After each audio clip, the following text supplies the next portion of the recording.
ইরানে আবার হামলা চালিয়েছে ইসরায়েল। দেশটির পূর্ব ও পশ্চিমাঞ্চলে এই হামলা চালানো হয়েছে। ফার্স নিউজ এজেন্সির বরাতে আল জাজিরার এক প্রতিবেদনে এ তথ্য জানানো হয়। ফার্স নিউজ এজেন্সি জানিয়েছে, পশ্চিম তেহরানের একটি সামরিক ঘাঁটিতে হামলা হয়েছে। ইসরায়েল এই অঞ্চলে সামরিক ঘাঁটিকে নিশানা করে এ হামলা চালিয়েছে। প্রতিবেদনে বলা হয়েছে, ইরানের গণমাধ্যমও পূর্বাঞ্চলে বিস্ফোরণের খবর জানিয়েছে। ইসরায়েলের সেনাবাহিনী রাজধানীর কিছু অংশে হুমকি দেওয়ার পর এই হামলা হয় বলে উল্লেখ করা হয়েছে। এর আগে ইসরায়েলের প্রতিরক্ষা মন্ত্রী হুঁশিয়ারি দিয়ে বলেন, তেহরানের বাসিন্দারা শিগগিরই এই হামলার মূল্য দেবে।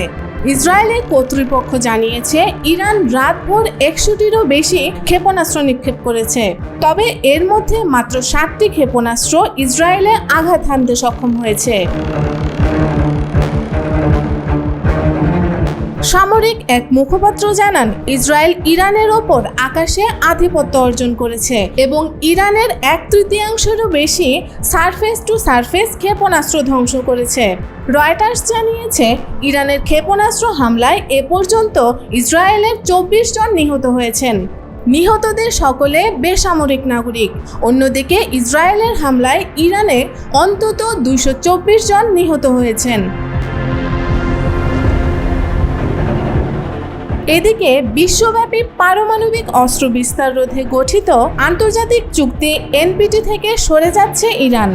সোমবার দেশটির পররাষ্ট্র মন্ত্রণালয় জানিয়েছে, এনপিটি চুক্তি থেকে বের হয়ে যাওয়ার চিন্তাভাবনা করছে তারা। এর অর্থ হলো, তেহরান পারমাণবিক অস্ত্র তৈরি শুরু করতে পারে। এদিকে ইসরায়েলের প্রধানমন্ত্রী নেতানিয়াহু দাবি করেছেন, ইরানের বিরুদ্ধে সংঘাতে তার দেশ বিজয়ের পথে রয়েছে। তিনি আরও বলেন, তেহরানের আকাশ এখন ইসরায়েলের বিমান বাহিনীর নিয়ন্ত্রণে রয়েছে। ইসরায়েল এই যুদ্ধে বিজয়ের দিকে এগিয়ে যাচ্ছে। সোমবার এক বক্তব্যে নেতানিয়াহু বলেন, আমরা আমাদের 2টি লক্ষ্য অর্জনের পথে রয়েছি। সেগুলো হলো পারমাণবিক হুমকি নির্মূল এবং ক্ষেপণাস্ত্র হুমকি নির্মূল। তিনি বলেন, ইসরায়েল বিজয়ের পথে রয়েছে।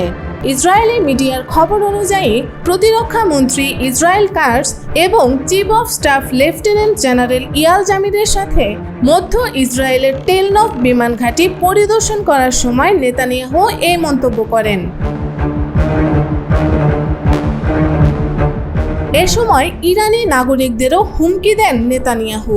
তিনি ইরানিদের রাজধানী তেহরান ছেড়ে চলে যেতে বলেন। নেতানিয়াহু বলেন, আমরা আরও বড় পদক্ষেপের দিকে যাচ্ছি।